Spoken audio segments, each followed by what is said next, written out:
اسلام سے پہلے کے حالات دیکھیں نا عورتوں کے بارے میں، تو حیثیت کیا تھی کہ وہ مردوں کی خواہشات پورا کرنے کے لیے کھلونا تھیں۔ عورتیں دن رات مردوں کی خدمت کرتی، محنت مزدوری بھی عورتیں کرتی، اور جو کچھ کماتی وہ مردوں کو دے دیا کرتی، مگر وہ ظالم مرد ان عورتوں پر کچھ بھی خرچ نہ کیا کرتے، عورتوں کو جانوروں کی طرح مارتے پیٹتے تھے، ذرا ذرا سی بات پر عورتوں کے کان، آنکھ اور ناک کاٹ دیا کرتے تھے، عورتوں کو دردناک سزائیں دے کر قتل کر دیا کرتے۔ باپ کے مرنے کے بعد جس طرح اس کے لڑکے جائیداد کے مالک ہو جاتے تھے، اس طرح اپنے باپ کی بیوی یعنی اپنی ماں کے بھی مالک ہو جاتے تھے۔ معاذ اللہ اپنی ماں کو لونڈی بنا کر رکھتے تھے۔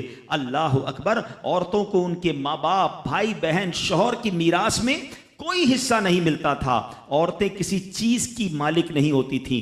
عرب کے بعض قبیلوں میں تو یہ ظالمانہ دستور تھا کہ بیوہ ہو جانے کے بعد عورتوں کو گھر سے باہر نکال کر ایک چھوٹے سے تنگ اور تاریب جھونپڑے میں 1 سال کے لیے قید رکھا جاتا، کھانے پینے اور تمام ضرورتیں وہ اسی جھونپڑے میں پوری کیا کرتی تھیں۔ بہت سی عورتیں گھٹ گھٹ کر مر جاتی، جو زندہ رہ جاتی تو 1 سال بعد ان کے دامن میں اونٹ کی مینگنیاں ڈالی جاتی اور ان کو فورس کیا جاتا کہ کسی جانور کے بدن سے اپنے بدن کو رگڑیں، پھر اسی گندی حالت میں پورے شہر کا چکر لگایا جاتا تھا اور گویا یہ اعلان ہوتا تھا کہ اس عورت کی اب عدت ختم ہو گئی ہے۔ اللہ اکبر۔ ایسی ایسی رسمیں تھیں، ایسے رواج تھے، عورتیں بلبلاتی، روتی، تڑپتی، مگر ان عورتوں کے زخموں پر کوئی مرہم رکھنے والا نہیں تھا، کوئی فریاد سننے والا نہیں تھا۔ اللہ اکبر۔ 12 ربیع الاول کی صبح صادق کے وقت کائنات میں ایک ایسا نور جلوہ گر ہوا، ایک ایسی شخصیت آئی جہاں جس نے جہالت کے اندھیروں کو ختم کیا،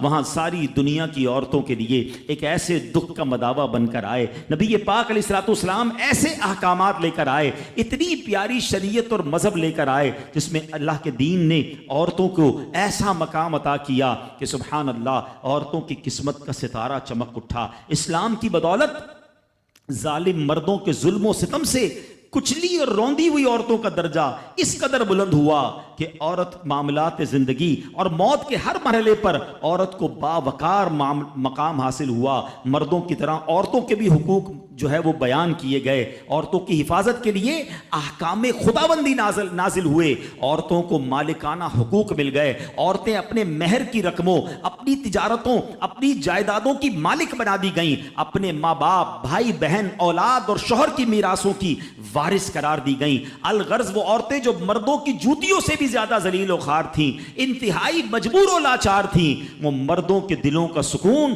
اور ان کی گھروں کی ملکہ بن گئیں۔ چنانچہ قرآن مجید صاف صاف لفظوں میں خواتین کے، عورتوں کے حقوق بیان کرتے ہوئے ارشاد فرماتا ہے، بسم اللہ الرحمن الرحیم، خلق لکم من انفسکم ازواجا لتسکنوا الیہا وجعل بینکم مودۃ ورحمہ۔